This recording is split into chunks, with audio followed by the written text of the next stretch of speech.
뒤집혀진 거대한 호화유람선이 바로 세워지고 있다. 2012년 암초와 충돌에 좌초한 코스타 콩코르디아 호다. 인양 비용은 무려 8,700억 원. 배를 건조한 데 든 비용보다 훨씬 더 많이 들었다. 이 배 역시 세월호와 마찬가지로 선장의 무능한 대응 때문에 일어났다.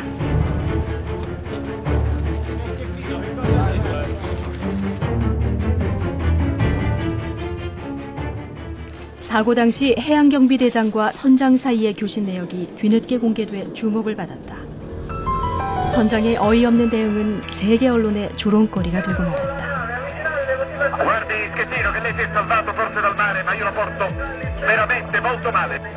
Comandante, per cortesia. No, per cortesia, lei adesso prende e va a bordo. Io sto andando qua con la lancia dei soccorsi, sono sotto qua, non sto andando da nessuna parte, sono qua. Che sta facendo, comandante? Vada a bordo, mi coordini i soccorsi da bordo. Lei si rifiuta? Vada a bordo, è un ordine. Lei non deve fare altre valutazioni, lei ha dichiarato l'abbandono nave. Adesso comando io. Lei vada a bordo.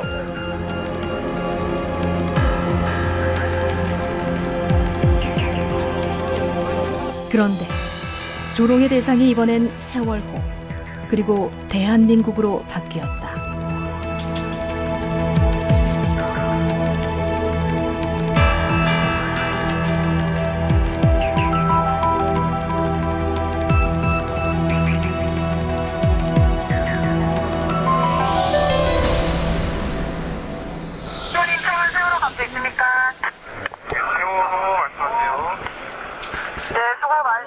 차량보고입니다. 수문 1시 009 차량 승객 450, 승무원 24, 화물 657, 차량 150대 되겠습니다. 거짓말이다. 수사 결과 실제 실린 화물은 차량 181대를 포함해 2,142톤이었다. 화물량은 기준치의 2배를 훌쩍 넘었고 인원도 2명 줄여 보고했다. 그런데 세월호의 과적 운항은 이번이 처음은 아니다. 조사 결과 지난해 3월 취항한 이후 무려 139차례나 과적 상태에서 인천과 제주를 오갔다. 왜 그랬을까? 역시나 탐욕, 돈 때문이었다. 이렇게 해서 챙긴 부당이득이 29억 6천만 원에 이르렀다. 승객들 목숨을 담보로 돈벌이에 나선 것이다. 세월호의 과적은 업계에서도 소문이 자자했다. 진짜 없는 짓고 가다 이렇게 얘기하면 정해지는 자기들 돈을 벌어야 되니까 오바돼도 많이 쓰는다고 계속 그렇게 싫다고 그렇게 하는 모양이에요. 당시 배에 탔던 1등 항해사도 불안했던지 배가 가라앉으니 그만 실으라고 회사에 수차례 경고하기도 했다. 배의 안전을 위한 고박 작업은 국제해사기구가 장비의 규격과 개수, 작업 방법까지 상세하게 규정하고 있다. 선박 위에 컨테이너를 실을 때는 화면에서처럼 쇠봉으로 견고하게 고정을 시켜야 하는데 세월호에는 아예 이러한 고박 장비 자체가 없었다는 증언이 나왔다. 다 하고 선박벌이 일단 자재가 있어야 되는데 그런 자재 자체가 없습니다. 노프밖에 없어가지고 이로 인해 세월호가 기울 때 화물도 덩달아 한쪽으로 쏠렸고 세월호는 더욱 급격히 중심을 잃고 침몰했다. 돌리실 때 평소보다 좀 심하게 돌리셨습니까? 아닙니다. 그냥 평소처럼 돌리셨어요? 예. 돌리신 다음에 어떤 뭐 이상징후 같은 거 없었습니까? 평소보다 많이 돌아갔습니다. 온갖 규정을 위반한 채 바다로 떠난 세월호. 이런 세월호도 딱 하나 지킨 게 있다. 만재 흘수선이란 것이다. 지금 저기 보이는 빨간색 면과 흰색 면 사이에 있는 경계선이 바로 만재 흘수선입니다. 만재 흘수선이 수면 아래로 가라앉으면 그만큼 배에 짐을 더 많이 실었다는 뜻이 되기 때문에 과적이 되는 것입니다. 하지만 여기에도 꼼수는 얼마든지 가능합니다. 꼼수의 비밀, 바로 평형수다. 배의 무게중심을 지탱하기 위해, 즉 복원성을 좋게 하기 위해 배 아래쪽에 채워넣는 물을 말한다. 짐을 실으면은 일정하게 배출을 했다가 또 짐을 안 실는 경우에는 평행수를 일반적으로 채우고 그래서 보건수를 유지해서 중심을 밑으로 가게 해서 안전하게 항해를 하는 것이 평행수의 그 고유의 어떤 그 기능인데 화물을 많이 실은 만큼 평형수를 줄이면 육안으로 볼 때 만재 흘수선은 그대로다. 세월호는 출항 당시 평형수를 761톤만 넣은 것으로 조사됐다. 기준대로라면 1,500톤 넘게 채워야 하지만 적정량의 절반만 넣은 것이다. 그러니까 더구나 항해 도중 연료와 식수를 사용하느라 사고 당시 평형수 양은 더욱 줄었을 것으로 보인다. 또 아침에 일어나서 승객들이 그 담수, 청수를 또 샤워한다고 많이 사용을 했고, 그래서 약간 플러스의 보온성이 있던 것이 아침 8시 40분, 50분 되었을 때 그 맹골수도에 배가 진입을 한 그때쯤에 이게 제로가 된 겁니다. 보온성이 제로가 된 겁니다. 아래쪽이 무거우면 배가 기울어도 복원성이 좋아 오뚜기처럼 쉽게 제자리로 돌아오지만 위가 무거우면 배가 쉽게 전복된다.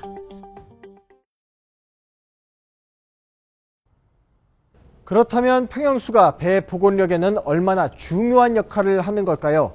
저희 취재진은 직접 실험을 통해 알아보기로 했습니다.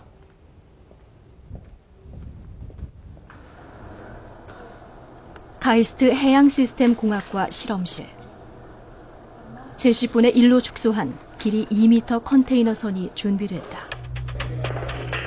우선 배 밑바닥에 평형수를 채워 넣었다. 달려보았다. 회전을 해도 배가 안정적으로 이동한다. 수면과 맞닿은 만재 홀수선 높이에도 큰 변화가 없다. 이번에는 평형수를 뺐다.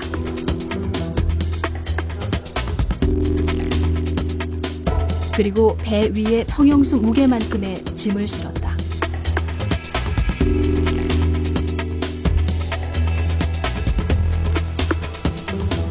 출발부터 위태로운 모습을 보이더니 회전을 하자 그만 중심을 잃어버리고 만다. 실제 배라면 구조가 필요한 상황이다. 그러니까 이 상태로 배가 기울면 이제 잘 돌아오진 않습니까? 여기서 물이 들어가기 시작하는 거죠, 이 상태로. 마지막으로 배에 짐을 고정시키지 않으면 어떤 일이 일어났는지 살펴봤다. 원통형의 금속 물체를 배 안에 집어넣었다. 고박을 하지 않았기 때문에 배 안에서 쉽게 구를 수 있다. 아까와 마찬가지로 배 상부에는 짐까지 실었다. 회전을 시도하자마자 순식간에 배가 넘어간다. 배가 침몰했다. 평형수 탱크에 예를 들어 100톤의 물을 실어야 하는 걸 100톤의 화물을 실었다. 그럼 분명히 화물이 실리는 위치는 평형수 탱크보다 위쪽이 될 테니까요. 무게중심이 높아지는 효과가 나타나겠죠. 만약에 비유하자면 어떤 것과 비슷한 상황이라고 볼 수 있을까요? 가분수나 예를 들어 승용차가 전복되는 거랑 화물차가 전복되는 게 사실 화물차나 SUV가 훨씬 전복이 쉬운 것이 승용차에 비해서 무게중심이 훨씬 높죠. 그러니까 같은 속도로 예를 들어 급회전을 하더라도 승용차는 전복되기가 힘든데 반해서 SUV나 화물차는 쉽게 넘어지는 거 상상하시면 되겠습니다. 사고 당시 세월호가 순식간에 바다로 침몰한 것도 바로 이런 이유 때문이란 분석이 나온다. 선체가 경사되어서 전체 물속으로 들어간 침몰의 시간이 보통 한 3시간 정도로 추정할 수 있습니다. 그런데 이번 세월호 같은 경우에는 40년 만에 선체가 완전히 잠기는 이런 대참사가 발생하게 된 것 같습니다. 사고 원인 뭐라고 생각하세요? 그 자체가 복원력이 워낙 없는 배였고. 복원력이 없는 이유는 저기 증축을 했기 때문인가요? 증축하기 전에도 복원력이 없는 배라고. 세월호는 원래 일본에서 1994년 건조돼 18년 동안 운항하던 배다. 18년이면 일본에서는 거의 폐선 수준이나 마찬가지. 이를 청해진 해운이 2012년 10월 인수해 지난해 3월부터 인천과 제주를 운항했다. 그런데 만약 2009년 이전이었다면 세월호는 수입되지 않았을지도 모른다.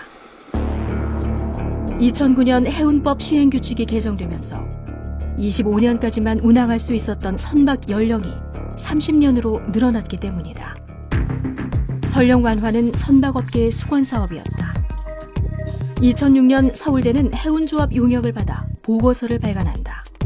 설령이 사고와 별 연관성이 없는데도 규제로 인해 해운업계 경쟁력이 약화되기 때문에 선박 연령을 늘려야 한다는 내용이다. 정비만 잘하면 여객선 설령을 굳이 제한할 필요는 없지만 최대 35년까지 연장하는 것이 바람직하다는 제안도 담겨 있다. 연구 책임을 맡았던 교수를 만나기 위해 학교를 찾아가 보았다. 혹시 여기는 좀 자주 나오시나요, 혹시? 어쩌다가 나오시는데 최근에는 거의 못 보셨어요. 어쩐 일로 오셨어요? 아니 지금 뵙고 취재를 하려고 세월호 관련해서 오신 거예요? 예. 찾아보니까 예. 교수님께서 저기 설령 제한 푸는 것이 바람직하다고 보고서를 내신 게 있더라고요. 예, 그 부분은 제가 별로 그냥 노 코멘트 할게요. 지금 운전 중이다. 죄송합니다. 해운업계의 설령 연장 요구는 정부 부처에 고스란히 반영된다. 2008년 5월 국민권익위원회는 법을 고쳐 규제를 완화하겠다는 내용으로 이명박 대통령에게 업무 보고를 한다. 아마 여러분들이 그 다방면에 이제 그 국민들로부터 민원을 받으면서 이 정부의 규정이 무엇이가 잘못됐다. 이 법적으로 좀 수정을 가해야 될 필요가 있다 하든가 이러한 일을 해서 각 부처와 연결돼서 그로부터 3개월 뒤 권익위는 여객선의 사용기간을 완화하겠다고 발표한다. 설령 제한이 기업의 과다한 비용 부담을 초래한다며 설령 연장으로 인한 비용 절감 효과를 연간 200억 원으로 내다보았다. 비슷한 시기 국토해양부 의뢰로 선박운항기술연구소가 연구보고서를 발간한다. 25년으로 못 박아놓은 현행 여객선 설령 제도가 개선될 필요가 있다는 내용이었다. 그리고 이듬해 1월 법이 개정된다. 공교롭게도 법이 바뀐 시점을 전후로 해운업계의 접대비가 급증했다. 단적인 예로 2006년에서 2010년 사이 청해진 해운과 최대 주주 천해지 조선이 쓴 접대비는 2배가량 증가했다.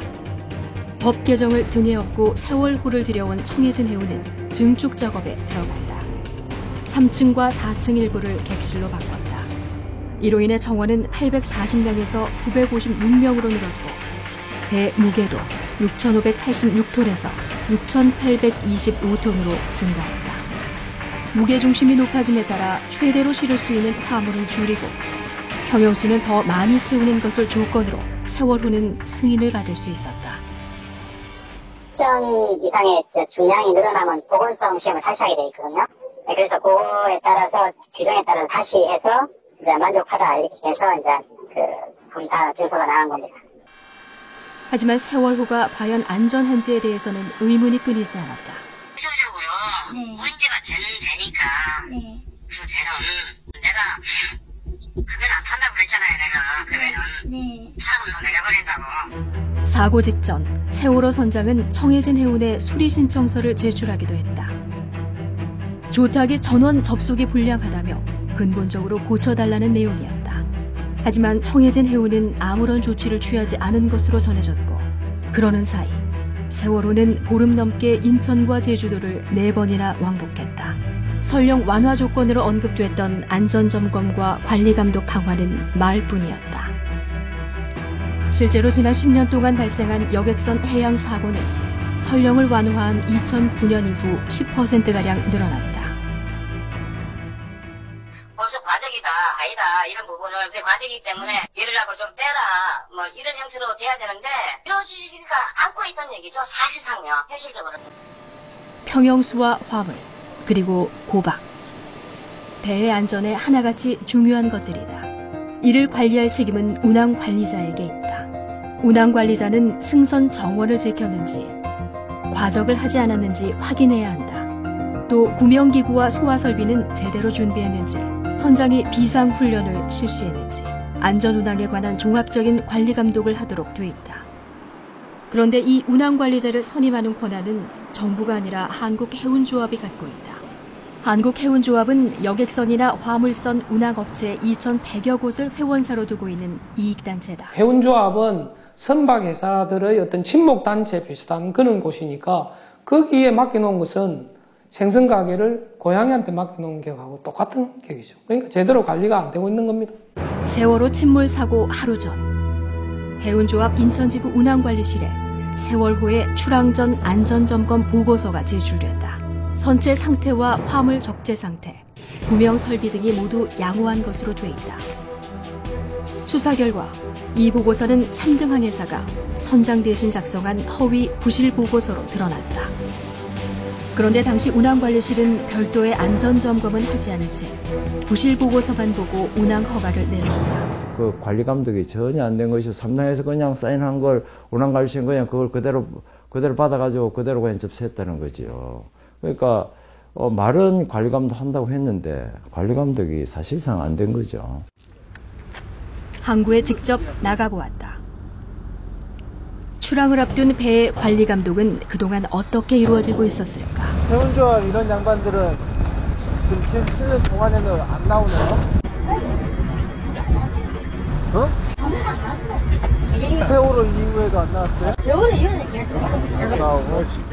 해야 할 안전관리 업무는 뒷전이었던 해운조합. 주 업무는 따로 있었다. 회원사를 상대로 한 보험업이다. 전체 직원 320명 가운데 4분의 3이 공제 업무에 투입되고 있는 실정이다. 출항 때만 문제가 있었던 것은 아니다. 정기검사 역시 부실하긴 마찬가지였다. 대표적인 예가 구명벌이다. 구명벌은 사고 시 승객의 탈출을 돕는 천막 형태의 구명보트다. 세월호 사고 당시 펴진 것은 46개 가운데 단 1개뿐. 손으로 핀을 뽑다가 한꺼번에 안 빠졌습니다. 그래서 구두 뒷곡으로 쳐내가지고 핀을 뺀 다음에 와이어가 제거되면서 해수상으로 투하를 돼가지고 나머지는 13일이 지나서야 펴지기 시작했다.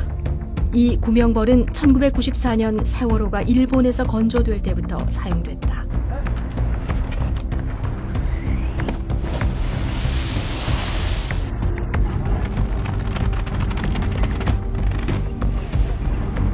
정상대로라면 구명벌은 화면처럼 물에서 자동으로 펴지도록 돼 있다. 제대로 작동만 되면 귀중한 목숨을 구할 수 있어 여객선에서는 없어서는 안 될 중요한 장비다. 하지만 점검 책임을 맡은 한국선급은 구명벌 납품업체에 위탁을 주고 서류로만 점검한 것으로 밝혀졌다. 한국선급은 선박검사와 인증을 담당하는 비영리 사단법인이다. 선박 도면을 심의하거나 선박의 안전등급을 매기고 정부를 대신해 선박 검사도 진행한다. 세월호가 일본에서 우리나라에 들어올 때 승인을 해준 곳이기도 하다. 그런데 어떻게 된 일인지 실제 선내 구조가 도면과 다른 것으로 확인됐다. 수색 작업에 참가한 잠수사들이 실제 배 안에 들어가 보니 격실 개수부터 문 구조와 위치까지 달랐던 것이다. 일단 문이 좀 다르다고 그러고요. 그 지나가는 그런 그 격실의 숫자라든가 그게 선원 격실 그 뒤쪽 통로인데 그런 부분이 실제 도면하고는 좀 다르니까 상당히 그 장수분들이 좀 어려움을 겪는 것 같습니다.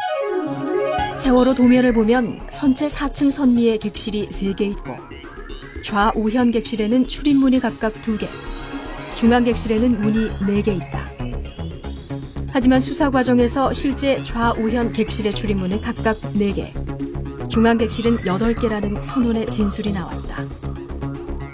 도면과 실제 내부 구조가 다른데도 한국선급은 지난 2월 선박검사에서 200여 개 항목에 양호 판정을 내렸다. 여객선의 관리 감독을 맡아야 할 기관들이 자신들의 책임을 다하기는커녕 지켜야 할 원칙과 규칙조차도 제대로 지키지 않은 사실이 점차 드러나고 있습니다. 그런데 이 같은 일이 일어날 수 있는 배경으로 많은 전문가들이 이른바 해수부 마피아를 지목하고 있습니다. 해수부 마피아란 해양수산부 출신 고위공직자들이 퇴직 뒤 관련 민간기관으로 자리를 옮기는 현상을 말한다. 끼리끼리 밀어주고 당겨주며 요직을 차지하는 모양새가 꼭 마피아를 닮았다 해서 붙여진 명칭이다. 한국선급의 경우 1960년 설립 이후 11명의 회장 가운데 8명이 해양수산부 관료 출신이다. 해운조합 역시 역대 이사장 12명 가운데 10명이 해수부에서 내려온 낙하산이다. 해수부는 공무원 사이에서도 퇴직 관료를 특별히 챙기기로 유명하다. 막강한 규제 권한 때문이다. 해수부 규제권은 정부 안에서 국토부에 이어서 두 번째로 많다. 사정이 이렇다 보니 정부와 업계 사이에 강력한 유착 관계가 형성된다는 분석이 나온다.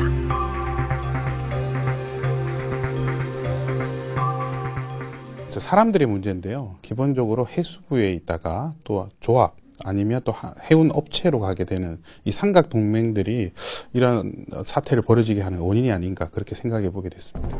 고위 관료만의 문제가 아니다. 해수부는 특정 항맥으로 똘똘 뭉쳐있다. 수산실의 경우 주요 간부 14명 가운데 7명이 부산 수산대 출신이다. 같은 실 9개, 특정대 출신이 절반 이상인 정부 부처는 찾아보기 힘들다. 바다 쪽이 조금 그런 면이 있습니다. 폐쇄성이 있습니다. 바다가 희한하게 폐쇄성이 있어요. 그 폐쇄성이 있다 보니까 자기들끼리 똘똘 뭉치는 경향이 있습니다. 끼리끼리 문화에 낙하산 인사까지 겹치자 봐주기 의혹 역시 짙어진다.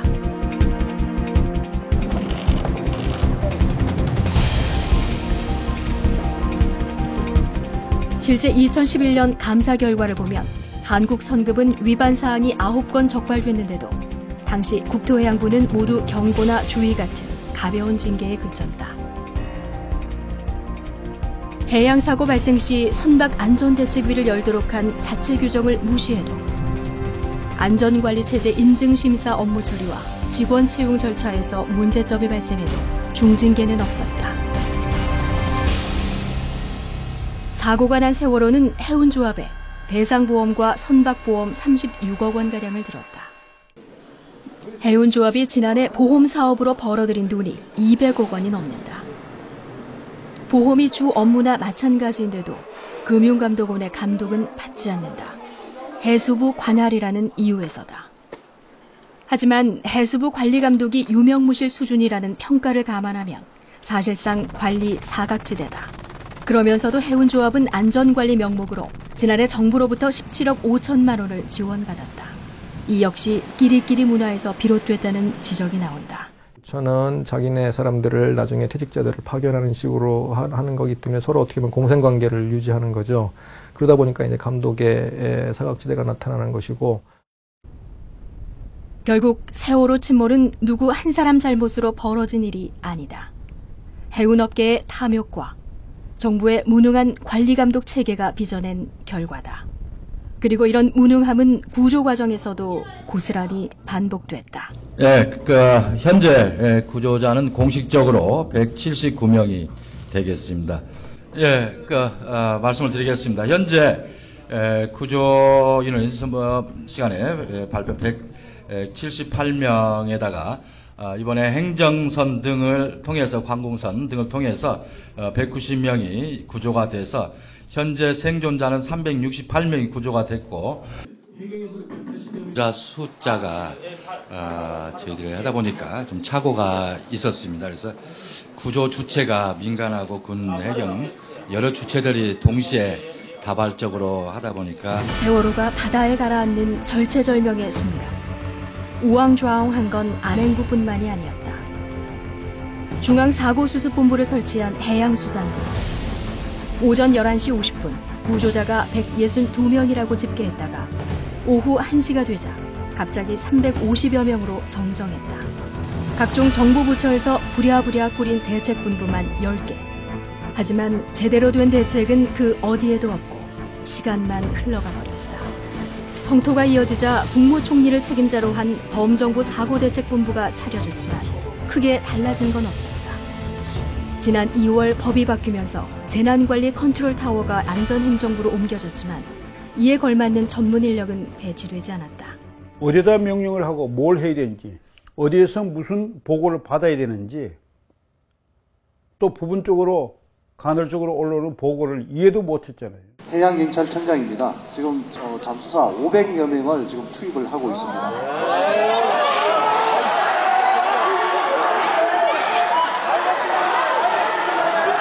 저 말 좀 들어보십시오.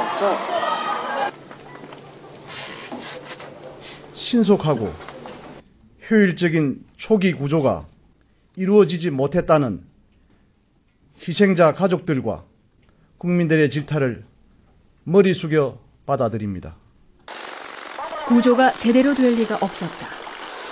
최초 신고 40분 뒤인 9시 반, 해경이 사고 해역에 도착했다. 장비는 경비정 한 척, 거기 실린 고무보트 하나, 그리고 헬기 2대가 전부. 스스로 배 밖으로 나온 승객과 선원을 구했을 뿐 선내 진입은 전혀 이루어지지 않았다. 그 당시에도 배가 45도에서 50도 정도밖에 기울지 않고 3, 4, 5층은 물에 잠기지 않았었습니다. 그러면 그 당시에 목포에 전개되어 있는 구조요원들을 헬기가 싣고 와서 그 작업을 해야 되는데 그 작업을 안 한 게 아쉽고, 막상 선내 수중 수색이 가능한 해경 특공대는 타고 갈 헬기를 수소문하느라 사고 접수 2시간이 훌쩍 지나서야 도착했다. 세월호가 뱃머리만 남긴 채 바다 밑으로 가라앉은 뒤였다. 사고 첫날, 실제로 수중 수색 작업을 한 잠수사는 16명에 불과했다. 정부 발표와 비교하면 턱없이 모자란 숫자였다. 이런 와중에 수색 작업을 주도하는 민간업체 언딘이 사고 주체인 청해진 해운과 계약을 맺은 사실이 뒤늦게 드러났다. 해경이 언딘에 특혜를 주느라 다른 민간 잠수사들은 수색 작업에서 배제시킨다는 주장도 나왔다. 게다가 해경이 언딘과 청해진 해운의 계약 과정에 깊숙이 개입했고, 언딘 대표이사 김모 씨가 해경 산하단체인 한국해양구조협회의 부총재인 사실까지 드러나면서 해경과 언딘의 유착설에 기름을 부었다. 해군 투입도 막았다는 의혹까지 불거지면서 논란은 걷잡을 수 없이 커졌다. 민간업체인 언딘의 우선 잠수를 위해 해경이 현장 접근을 통제했고, 상호 간섭 배제를 위해 해경의 통제를 수용했다는 해군의 설명이 나온 것이다. 해경이 막았다는 것입니다. 그거를 국방부, 해군은, 우리 군은 해경이 주도하고 우리는 지원하는 입장이니까 그냥 뒷짐지고 있었던 거예요. 이게 납득이 가는 일입니까? 그 관계에서 다시 조사를 해보겠습니다. 사고 초기 실종자 수색이 급선무인 상황에서 선체 인양이나 써야 할 해상 크레인을 5대나 불러 허송 세월만 보냈다는 빈축을 사기도 했다. 그 구조작전에는 인명구조와 선체 인양이 있습니다. 인명구조작전에는 크레인이 필요가 없습니다. 크레인이 필요하다면은 한 400~500톤 정도 되는 크레인 한 대만 족합니다. 왜냐하면 모선에서 바지선을 옮기는 그 공기압축기 또는 고무보트 장비들을 움직이면 되고요. 따라서 크레인 5대가 동원됐다는 것은 처음부터 많은 혼선이 있었던 것으로 판단이 됩니다. 모든 인력과 장비를 실종자를 찾는 데 써도 모자랄 판국에 민관군이 불협화음만 낸 것이다. 불신을 자초하고만 해경의 이런 미숙함은 전문성 부족에서 비롯됐다.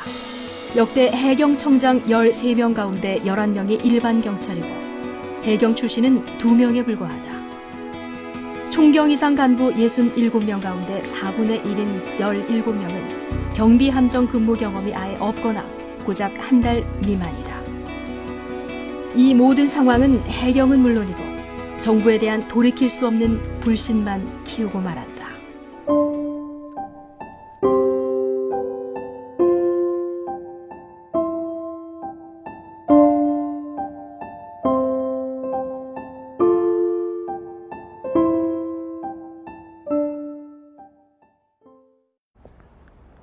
국민의 생명과 안전, 국가가 지켜야 할 기본 중의 기본입니다. 그런데 이번 세월호 사고는 그동안 비슷한 사고가 왜 벌어지지 않았는지 의아할 정도로 기본에 무신경한 국가의 민낯을 그대로 드러냈습니다.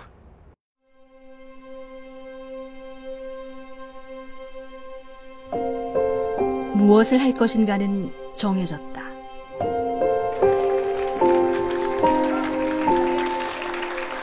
국가의 최대 의무는 국민의 안전을 지키는 것인데 이래서야 어떻게 국가가 책임을 다한다고 할 수 있겠습니까?